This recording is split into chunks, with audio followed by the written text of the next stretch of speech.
हरमैन शरीफैन की इंतज़ामिया ने social media पर फैलाई जाने वाली इन खबरों की तरदीद की है कि कोरोना वैक्सीन की दोनों खुराकें लगाने वालों को मस्जिदुल हराम में नमाज पढ़ने और उम्रा अदा करने के लिए इजाज़तनामा लेने से इस्तिस्ना दे दिया गया है।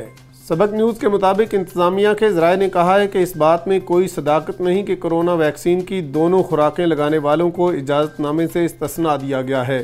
ट्विटर, व्हाट्सएप और सोशल मीडिया के दीगर ज़राए पर फैलाई जाने वाली ये खबर बेबुनियाद है।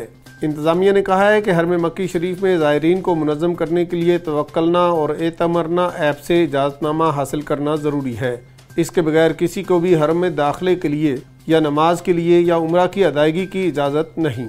इंतज़ामिया में ऐसे किसी भी मनसूबे पर गौर नहीं किया गया, ना ही किसी दीगर मुतल्लिका इदारे की तरफ से ऐसी कोई बात आई है।